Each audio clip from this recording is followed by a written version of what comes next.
This meeting of the School Board Nominating Commission of Anne Arundel County will now come to order. I first would like to apologize again to my fellow commissioners and members of the public for arriving late.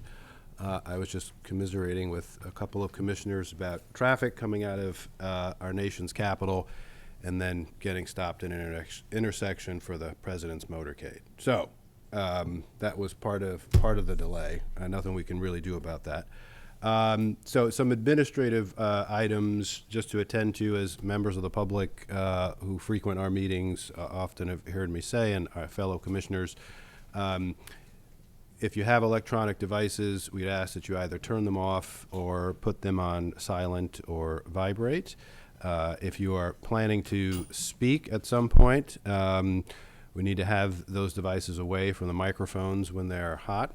If you need to use the restrooms, please use the restrooms to the chairman's left out in the hallway here. And you can do that at, of course, any time. And for those members of the public that are here and wishing to participate in the public testimony portion of our meeting tonight, there is a sign-up sheet that is right outside the door, I believe. We would need you to sign up, have your name, I think we have a name, address, email, other information, just so that when we have the opportunity to hear from members of the public, we just want to do on a first come, first served basis. So if you are intending on doing that and you are not a designated witness for one of the candidates, I would ask that you do that now. And just for the run of show for this evening, for members of the public, we're going to go through a couple of administrative items like we always do. We have some minutes to approve. We then will have testimony from our designated witnesses, those that are in attendance for our candidates. We'll then listen to public testimony from members of the public wishing to come and represent themselves or an organization, et cetera, for up to 3 minutes, either for or against one of the candidates. This is not a Q&A session with us, so for members of the public that end up using that 3 minutes to propound questions to the commission or the chair, that is your prerogative, but we are not going to answer. After that, the commission will go into a closed session for deliberations and also to seek counsel from the commission's counsel on a personnel matter. And then we will return from that session and have our public voting and deliberation session. I'm sorry, our public voting session. I also want to recognize at this time Victor Henderson, who is here as a proxy for Commissioner Brandenburg. So welcome, Victor, to our proceedings this evening. And our Vice Chair of the Commission, Christine Davenport, is not going to be in attendance tonight, but per our bylaw amendment, she will be exercising her proxy for her votes through the chair. So that concludes the chair's announcements. We're going to move to approval of the minutes, which I think council has distributed to members of the commission, and the chair will entertain a motion to entertain those minutes. So moved. Motion made by Commissioner Fretwell and seconded by Commissioner Blake. Are there any changes, edits to the minutes as presented? Hearing none, without objection, the minutes are approved. Old business, the chair neither has old or new business to bring before the commission at today's meeting, and certainly will entertain any old or new business that other commissioners may have at this time. Okay. Well, hearing none, we are going to move forward to the designated witness testimony of our candidates.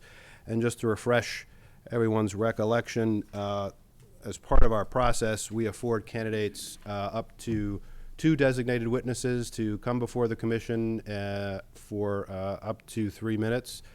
To speak about and to tell us a little bit more about the candidates that they're representing. So what we'll do, I do know that candidate Lisa Shore has communicated with me and that she does not have any designated witnesses.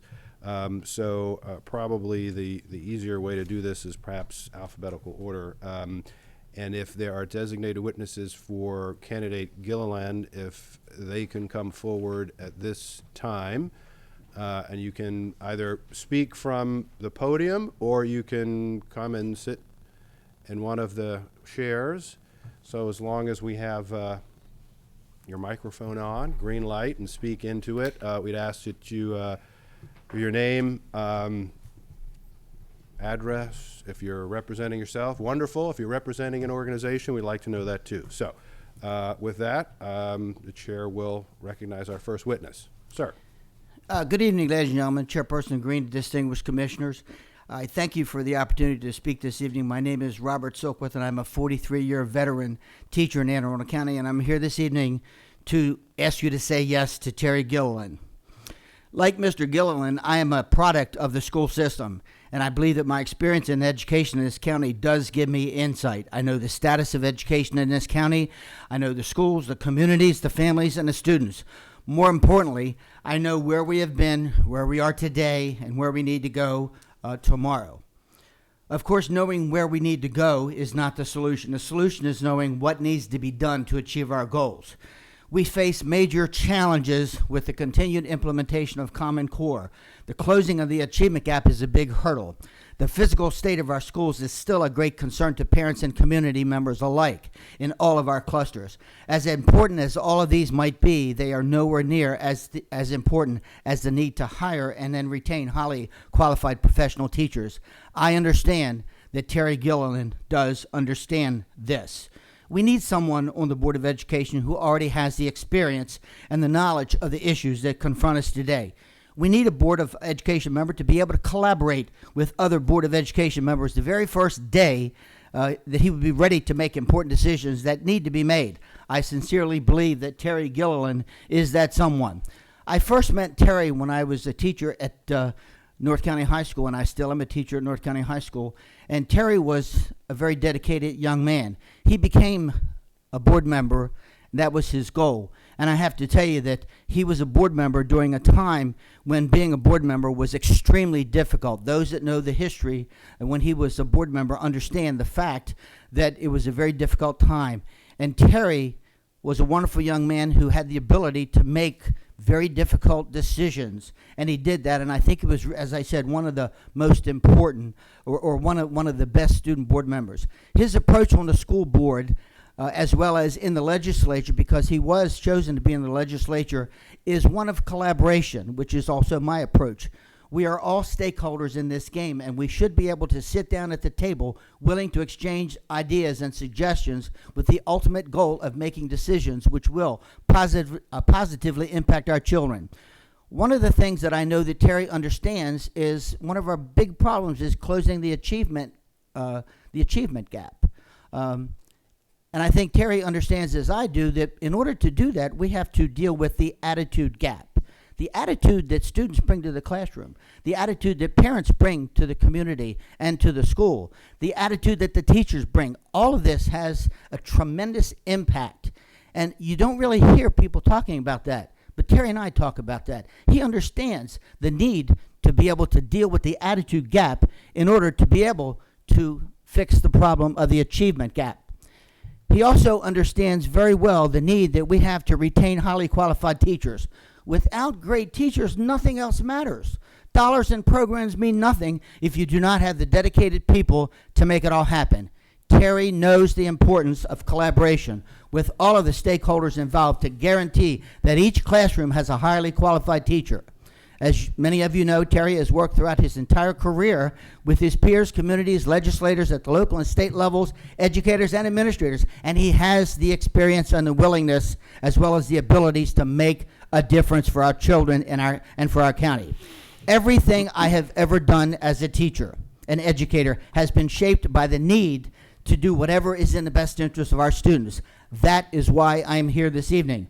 What will give them the best chance to find the greatness within themselves? What can we do to guarantee that they will have the best shot at the success they deserve? What will help us close the attitude and the achievement gaps? What I can do is to say to you that Terry Gilliland is one of the most highly qualified candidates before you, and I urge you to say yes to send his name to the governor. Distinguished commissioners of the commission, what you can do to help guarantee that we continue on our journey to greatness is to vote yes to Terry Gilliland. I am proud to have been a mentor for Terry, and just as proud to advocate on his behalf. I know that by advocating for Terry this evening, I remain faithful to my lifelong professional commitment of 43 years to always advocate first for the students that I serve. I truly believe in my heart that a yes vote for Terry Gilliland is the right vote for the children of Anne Arundel County. Thank you. Okay. Thank you. So I apologize. You're excused. Thank you. About alphabetical order. This is what happens. You have too many pieces of paper in front of you. Mr. Appel, obviously, you would be the first in alphabetical order. Thank you. Okay. I don't know if Mr. Candidate Leone had a designated witness. If not, we're going to probably get to the same place we were anyway. Mr. Gossage, your designated? Leone? Oh, please come forward. Sorry. G comes before L, so the alphabet's still a little Yeah, I got all this stuff in front of me. Do you want us to go? Yes, but Okay. if you can just give us your name and address, and are you representing yourself or an organization? Myself. Okay, very good. Thank you, Chairman Green and members of the committee. My name is Michelle Stevenson, and I'm the former legislative chair for Anne Arundel County Council of PTAs, and I live in Edgewater. I have a middle school child still in Anne Arundel County Public Schools, a rising 8th grader at Central Middle, and I have a very proud graduate from South River College who is at Smith College in Northampton, Massachusetts. So you guys helped her get there. I'm here tonight to recommend Ray Leone to serve on the Anne Arundel County Board of Education. You may all know Ray as the current president of Maryland PTA, and before that as vice president and then president of the County Council of PTAs. I've known Ray through both community involvement and through PTA, and here are the reasons why I believe he would make a great board member. First, because of his long involvement in PTA. As a leader and advocate, he will have little need to get up to speed on education topics relevant to a sitting member of the Board of Education. He has traveled not only the county, but the state, learning about not just parental involvement issues, but also working with teachers and administrators and their collective bargaining units. He has seen school construction from the Eastern Shore to the inner cities of Baltimore, and he has learned best practices in instruction and curriculum and worked with businesses and political leaders. Second, Ray does not shrink from obligation. I have seen him take on small tasks like the spaghetti dinner at his church to large tasks like the after-prom dinner at South River, a school with over 2,000 students. And through sheer will and pulling people in, he has managed to turn those events from nothing to huge successes. He has served on school improvement teams and actually made improvements. And he's coached his kids in sports and made sure that they took their obligation to community service and volunteerism as seriously as he does. Ray and his wife Dina have raised 2 great children. Finally, he's just a stand-up guy. When you ask him to do something, he is reliably always there. You don't have to ask twice. You ask him once, and he steps forward. So I don't want to take up too much of your time, but I wanted to come tonight and vouch for him and his work ethic and his broad educational knowledge. Please refer Ray Leone to the governor to be an Anne Arundel County Board of Education member. Thank you very much. Thank you. Sir. Thank you. My name is Bob Lamb. I am from Davidsonville. I've never spoken in this public arena before, but Ray asked me at church the other day if I would speak about him, and I said, sure, absolutely. I'm a product of the Anne Arundel County school system, went to Eastport, went to Annapolis Junior High School back when it was a junior high school, graduated in '75 from Annapolis High School, so I am a product of the education system in the county. I know Ray from church, and that's all. I do know he's head of the Maryland PTA, but I've never seen him do anything or work in that capacity. It's just from the church. But we have fellowship after church for an hour. And sometimes when Ray doesn't show up, I think it's because of me, because my wife is a guidance counselor at Eastport. So I hear stories and get ideas from what she says. So I got to go talk to Ray after church at fellowship, asking him what's going on in the education system. And he has taught me stuff about the Thornton Act and about the geographic, whatever the story is about that thing, which I try to grasp, and I'm trying as best I can. And he's calm, polite. He will get me to understand it.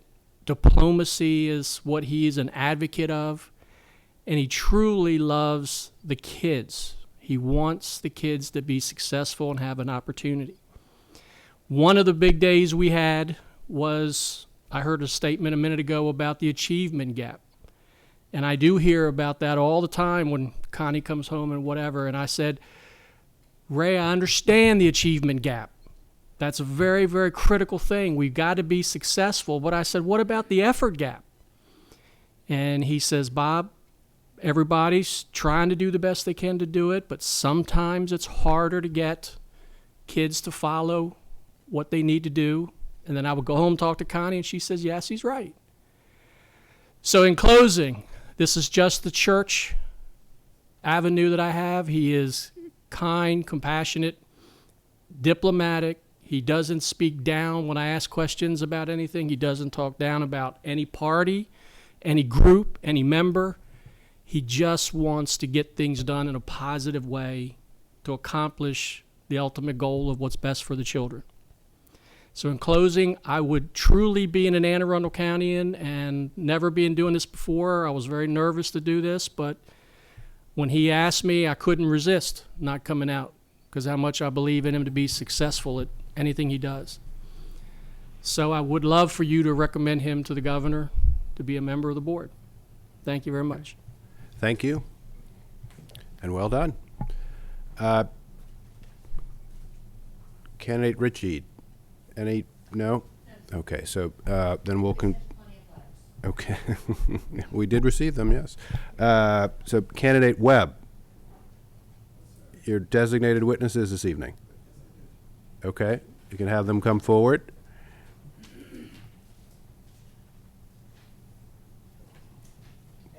Good. It's okay, I'll just sit. Just make sure the green light is on. Okay, very good. So, this is the second time, right? My name is Alex Velasco. I live here in Annapolis. It's been 15 years, going on 16 actually. I have 2 kids that have gone through the system. One who just graduated this year, Damian Velasco, and my other son who graduated a couple years back, Phoenix Velasco. Both of them on the way off to college, thanks to the education system they have here. Actually, this is the second time I come up here. The first time I was probably not too good. I don't know how good I'm going to be this time. I don't usually speak publicly. Solon came up to me and he said, hey, Alex, would you mind? I've known you for some time. I've known Solon probably since I got here. And he said, would you mind speaking on my behalf as far as the Board of Education? I said, sure, Solon, what do you want me to do? And so he says, just, what you know about me. I know Solon. He's a great guy. He's an all-around great guy. He's there for you at any time you ask for him. And he's always available whenever you need him for his friends. But he relates that also to the school, the board of it, to the school system. I never understood his motivation, but if you guys are familiar with the Panther Cafe at the Annapolis High School, he started that. He started that to be a safe haven for students to come after school to mingle, talk, have a glass of water, maybe a Coke, some chips, whatever, and they're able to hang out, do homework, and meet with each other, and meet with teachers, and actually have a little community after school and not be out in the streets doing who knows what. That program, from what I understand, has gone on to other schools. That was his doing before he was with the Board of Education. But then he got into the Board of Education, and then he started doing some other stuff. And I started learning little by little what he's been doing. Well, first of all, he's very instrumental in the, what's it called, the Summer Bridge Program. The Summer Bridge Program, he's always there. He's helped out a lot. I know for a fact that he even jumps in whenever they need him. He'll go get the meals, bring them to the school. You know, he's always there. Just like with one of his friends, that's the way he treats the kids and the Board of Education. And his responsibilities, I would say. I don't know if they're really his responsibilities, but he jumps in and gets it done. I know for a fact that at the end of the Summer Bridge Program, they go to Six Flags. Well, Six Flags is fun. What's even more fun? Having a hot dog and a Coke or chips or something like that after it's all done. A lot of the kids don't have money for this. He pitches in out of his own pocket and does this. I've seen it. I've been to after school. I've been to the Six Flags when they did this once. Last time. Never going back to that thing again. It's crazy. It's crazy out there. But anyway, he does do a lot of that stuff. And when he first started with the Board of Education and during his first term, you guys got him at a very good moment. The Board of Education got him up, or I should say the whole school system got him at that good moment. Because at that moment, from what I understood, the healthcare contracts were being completed or whatever was going on, and it was over budget by $20 million. Now, Mr. Solin's background is in health insurance. He was able to go in, look through the paperwork, and find that $20 million and save actually those $20 million. $20 million that would have been paid through deductibles or through others, or would have been found somewhere else. But not only did he do that, but he's actually been able to keep the budget, keep the healthcare budget under budget, to the point to right now, I think it's, what are you saying, so like $30 million under budget. So in all, not only are the benefits that Mr. Solon is bringing to the board or to Anne Arundel education system, everyone's benefiting from it. The students are, and I believe all the teachers and everyone else is benefiting from this as well. One of the other things that one of his little programs that he has going right now is with Taylor Heights Elementary, which is overpopulated right now with over 13 portables, to the point where they're deciding that, you know, some kids are just going to have to go to another school. And that's easy to do. Let's just get this kid to go over there. But it's not. There's families involved. There's proximity of the schools. And Mr. Solon actually saw this and saw that the community, the Hispanic community over there, is actually concerned that, you know, wait a minute, but my kids are being separated. Where do I have to go? What school are they going to go to? Mr. Solon has stepped in, and if I'm not mistaken right now, that's being reviewed right now and actually being taken a better or closer look to see at the proximity of who's closer and who's further, and which families can actually support being separated in the situation where, do we really have to send them out there? Is there another solution?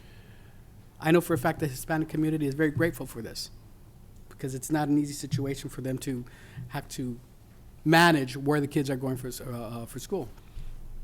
So, Mr. Velasco, your time has expired. Were you almost My done? time's expired? God, Yep. I thought it was going to be really quick. Okay. I'm just trying to say that you guys had him for 5 years, my buddy, he's your buddy, and he's actually helping a lot the community. I don't know all the intricate parts of the system, but you got a good one. Okay. Don't let it go. Thank you. Anyone else for Mr. Webb? Okay.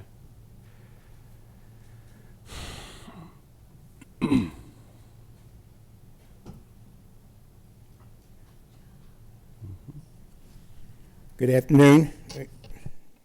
I'm on? Okay. Jimmy Green, board members. My name is Spear Lancaster. I live in Crownsville, 1188 Bacon Ridge Road. And I know a lot about Solon Webb. I've been, about 12 years ago, I helped start a charter school, Chesapeake Snipe Point Charter School, and we just finished up on our 11th year now. We also have 3 more schools over in Prince George's County.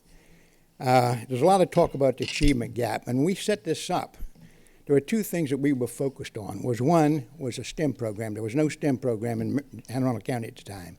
In fact, there were no magnet schools at the time. We were offered at the time a chance to do a magnet school, and we decided we wanted to do a straight charter school. We liked the idea of everyone had a chance. And we started out, it's amazing, we had about 35% African Americans. Today we've got over half, well over half. We have got to close the achievement gap, cut it by half. That's what it is in the county.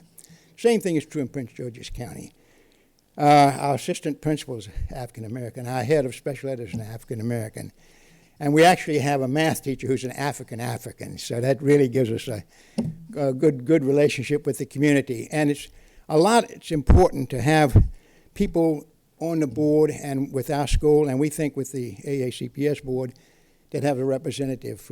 I know Salon has come to our school, and the parents really, really appreciate it. They really appreciate someone that they feel has their interest at heart and knows a little bit about what they're up against. In the 5 years that I've dealt with Salon, he's always been very accessible. Lots of times, the charter school law in Maryland is rated 43 out of 43. It's supposedly the worst. And when they say it's the worst, part of it is because it's so vague. And lots of times you want to do something and you're not sure, can I do it or not do it? And if I do it, should I go this way or that way? We call Salon, meet, have breakfast, have lunch, and he says, don't do it, or if you're going to do it this way, and so forth and so on. And he's really been a help to us. And he's been an inspiration to our teachers. And with all the new board members coming in, I don't think many people realize the role that the Anne Arundel County Public Schools does as far as their employees, budget, over half of your budget this year. But the crucial thing, I think, is, and everybody's referred to it, is the achievement gap. When you take a youngster, he's 18 years old, and he doesn't get a high school diploma, it really, really is a serious issue. And what impresses me is the fact that when you get a youngster, we bring them in on the 6th grade. Some of them are testing at 3rd grade math, 4th grade language arts. We automatically bring the parents in and offer them free tutoring. We just had a young lady graduated. In December, she got her associate degree from the community college, and then she was accepted by MIT, African-American lady. Just outstanding students. And if you look at go on the website and you look at our achievement gap, like I say, it's about half of what the regular county is. And this is in spite of the fact that we get a lot less money because we don't get any facilities planning. And we do cherish people like Kevin Jackson and Salon Webb that we could come to and talk about problems and get a straight answer. He's got, I've been to many board meetings, probably at least 50, 60 board meetings since I've been doing this. So I get to see a lot of board members react with questions and different things. And Salon's judgment, in my opinion, is good. He knows what he's doing. He can see the big picture. And I think that not to try to get him another 5 years, I think would be a loss to the Anne Arundel County public school systems. I really do. So I ask you, please, I don't know what the governor will do, and I don't know what the county executive will do. I understand they have the final say. But I think it would be in our best interest to go ahead and nominate Salon Webb and give him a fighting chance at it. Thank you very much. Thank you. And that would conclude our designated witness testimony. Commissioner Blake. I'm sorry, I think there was one other candidate, Mr. Gossage. Yep. Did you have? I did not visit Right. due to a work conflict, but thank you. Right. you. And he had communicated that. But thank you, Commissioner Blake. No, that's totally fine. So we'll move to our public witness testimony. This is the opportunity for members of the public who are here this evening, wish to testify in front of the commission. Do we have members of the public that wish to do so that are in attendance?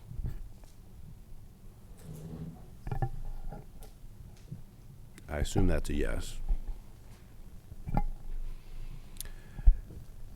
Okay, sir, recognized. We just need your name, address, if you're representing an organization, what that organization is. If not, No organization, okay. just myself, Jim Snyder, well known to the commission, 945 Old County Road, Severna Park. On Tuesday, June 16th, this lame duck school board nominating commission voted to change its bylaws on an emergency basis. This bylaws change was made without any public notice. When, at the meeting, a member of the public repeatedly noted that fact and the public's inability to comment on the proposed change, the SBNC's chairs ignored him. Was there a reason for conducting an emergency vote on the bylaws change? If so, one wasn't provided to the public before the vote. Was there a reason for a lame duck SBNC to impose such a rule on the next SBNC? If so, one wasn't provided to the public before the vote. Let's assume that the SBNC debated this measure by email before the June 16th hearing. In my judgment, that would be a violation of the spirit, if not the letter, of Maryland's Open Meetings Act. According to the Open Meetings Act, material public business is supposed to be debated in public, not behind closed doors. And amending the SBNC's bylaws is certainly a material procedural item. The SBNC has always preferred to conduct its administrative rules behind closed doors and without the opportunity for public notice or comment, which is why early on in its existence it conducted 2 secret administrative meetings and was found by Maryland's Open Meetings Compliance Board to have violated Maryland's Open Meetings Act. I do not know the specifics of the current incident, but I'd like to remind the board that conducting a de facto meeting by email would violate the spirit of the act. As for the specifics of the bylaws amendment, allowing legislators to vote by proxy is a highly controversial procedure among government bodies. Congress doesn't allow its members to engage in such behavior. The Maryland General Assembly doesn't allow it. The Anne Arundel County Council doesn't allow it. Even the Anne Arundel Board of Education, to my knowledge, doesn't allow it, doesn't dare allow it. There is a reason for this ban, and the SBNC should have had a public debate so the public could know that it carefully weighed the pros and cons of its decision. As it stands, both the method and substance of the bylaws change conveys the impression that the public candidate hearings are a charade, that the real decision-making goes on behind the scenes. During the last round of elections, the SBNC's heavy reliance on secret testimony about the candidates confirmed such an impression. I hope my recent Public Information Act request will help ascertain the scope of such behavior. I propose that one of the 10 members of the SBNC who voted for the emergency bylaws changed on June 16th propose that the vote be reconsidered so that the question can be temporarily tabled and then voted on by the next SBNC with public notice and non-emergency parliamentary procedure. At the least, I think reopening the discussion should be viewed as a courtesy to Joan Maynard, the new school board member, and the governor, who appointed Joan on June 17th, one day after the vote, and as the first member of the new governor's SBNC. Joan would have held the deciding vote on June 16th. She and the public should be told why this was not only a good decision, but also an emergency one made without any public notice or comment and as a permanent policy rather than a one-time temporary exception. Maryland law gives the Anne Arundel County Executive, in combination with Maryland's governor, tremendous power over the SBNC. If they forfeit that power via ignorance or neglect, the public should hold them accountable. In particular, the public should not allow them to later blame the school board and the school board nominating commission for not implementing their agenda when they have only themselves to blame for that outcome. Thank you. Thank you. Any other members of the public wishing to testify this evening? Okay, hearing none, that will conclude our public portion of our meeting. And at this time, the chair is going to recognize himself for a motion. The chair is going to propound a motion under State Government Article 10508, subsection A1, to conduct a closed session. Is there a second for this motion? Second. This seconded by Commissioner Jones. Under that section of the article, a recorded vote is required on conducting a closed session. At this point, we'll have a roll call vote. Commissioner Blake. Yes. Commissioner Bukowski. Yes. Commissioner Burden. Yes. Commissioner Favaza. Yes. Commissioner Ferrara. Yes. Commissioner Fretwell. Yes. Commissioner Jones. Yes. Commissioner Maynard. You know, could you clarify what we're voting on? I am new, and I really don't understand what we're voting for right now. Would you, We're voting on a motion to go into closed session according to Government Article 10508A1, oh, at which time we are to receive counsel from counsel to the commission on not only a personnel matter, but also a administrative item that we are to conduct in a closed so session. we're just voting for a closed session right now? That's what we're doing. Okay, all right, yes. Okay. And Commissioner Brandenburg is not present, but in her place is Mr. Henderson, but you cannot vote by proxy on this particular vote. And Commissioner Davenport is absent. So the motion passes. So at this time, the commission will go into closed session, and we will stand in recess.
This meeting of the School Board Nominating Commission of Anne Arundel County will now come back into session. The commission just finished its deliberations and receiving advice and counsel from commission counsel on some personnel matters, as well as advice that the commission is receiving from the Attorney General's office related to a public information request that has been propounded by a member of the public to the commission, and the way in which we are handling that request. And members the commission needed to be advised of those processes and procedures as we move forward. That's a summary of the closed session. We are now going to move to our public voting for the candidates before us from districts 30 and 31 respectively. However, before we do the roll call votes for each of the candidates, as is the custom and practice of the commission, the chair will recognize any commissioner for up to 5 minutes for any statement that they may have at this point. Any commissioners seek recognition? Okay. Hearing none, the chair certainly would like to thank all of those candidates who have participated in the process this spring and early summer. The District 30 and 30 seats, as we now know, have ensuing vacancies. There are 2 incumbent board members that have reapplied to the commission for renomination, or at least the consideration of renomination. We had a very spirited 2 days of testimony, certainly from the candidates. I think a robust dialogue by and between the commission and the candidates, and a process by which I think we all, certainly here at the commission and hopefully members of the public, would believe is both a transparent one but also a deliberate one. And having candidates have the ability to answer questions, I think, has been a good thing for the county, good thing for the school system, and good thing for the board. Having said that, and again, a big thank you to our candidates, we're going to move to the voting. So the chair is going to start with the District 30 candidates. We will have a roll call vote on each of those candidates moving forward. So with that, we'll again start with District 30, and we'll start with candidate James Appel, and we'll start the voting. Commissioner Blake. Thank you, Mr. Chairman. I'm not going to make a statement before each candidate, but I will make one general statement, and that is such a large depth of knowledge and experience in this group that's come before us, and candidates from engineering backgrounds, political backgrounds, business backgrounds, education and environment. Thank you all for your dedication to public service. On the vote, I vote no. Commissioner Brandenburg, but by proxy, Victor Henderson. I vote yes. Commissioner Bukowski. I vote no. Commissioner Burden. No. Commissioner Davenport by proxy is no. Commissioner Favaza. No. Commissioner Ferrara. No. Commissioner Fretwell. No. Commissioner Jones. No. Commissioner Maynard. Yes. And the chairman is a no. So Mr. Appel's name will not be forwarded to the governor. Candidate Leone. Commissioner Blake. Yes. Commissioner Brandenburg by proxy, Victor Henderson. No. Commissioner Bukowski. Yes. Commissioner Burden. Yes. Commissioner Davenport is aye by proxy. Commissioner Favaza. Yes. Commissioner Ferrara. Yes. Commissioner Fretwell. Yes. Commissioner Jones. Yes. Commissioner Maynard. That's you? No. Sorry. That's okay. Okay, and the chairman votes aye. 9 ayes, 2 noes, Commissioner Leone's name will be forwarded. Next candidate is candidate Webb. Commissioner Blake. Yes. Commissioner Brandenburg by proxy, Victor Henderson. Yes. Commissioner Bukowski. Yes. Commissioner Burden. Yes. Commissioner Davenport's aye by proxy. Commissioner Favaza. Yes. Commissioner Ferrara. Yes. Commissioner Fretwell. Yes. Commissioner Jones. Yes. Commissioner Maynard. Yes. Okay. And the chairman is yes. 11 ayes. Candidate Webb's name will be forwarded to the governor. We're now going to switch our attention to District 31. We have 4 candidates, and we'll start with candidate Gilliland. Commissioner Blake. No. Commissioner Brandenburg by proxy, Victor Henderson. Yes. Commissioner Bukowski. Yes. Commissioner Burden. Yes. Commissioner Davenport is no by proxy. Commissioner Favaza. Yes. Commissioner Ferrara. No. Commissioner Fretwell. No. Commissioner Jones. Yes. Commissioner Maynard. Yes. Okay. And the chair is no. 1, 2, 3, 4, 5. What's that? 6.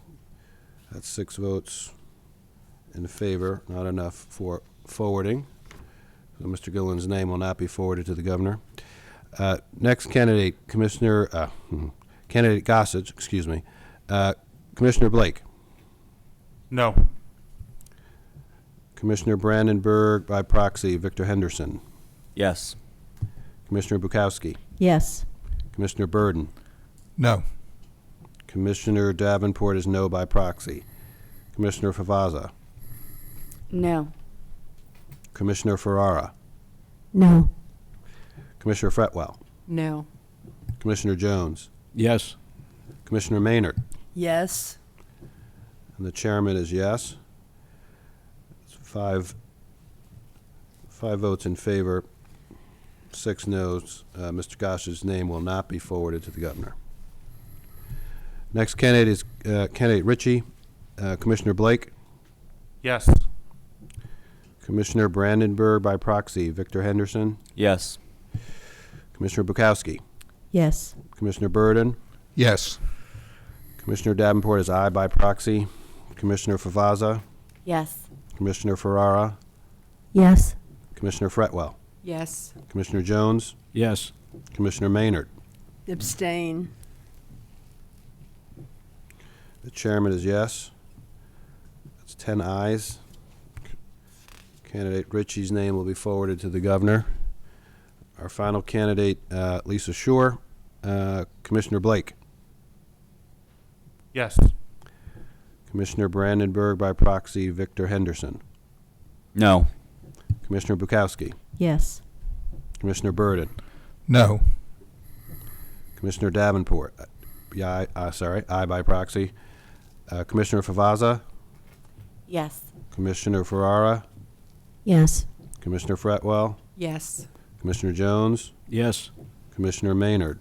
No. The chairman is aye. 8 votes in favor, 3 against.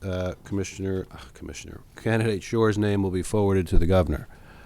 So under the statutory obligation of the commission has an obligation to send at least 2 names for each vacancy on the Board of Education. The commission has met that obligation. So at this time, unless any other commissioners have any other business or seek to be recognized, we will stand adjourned. Thank you.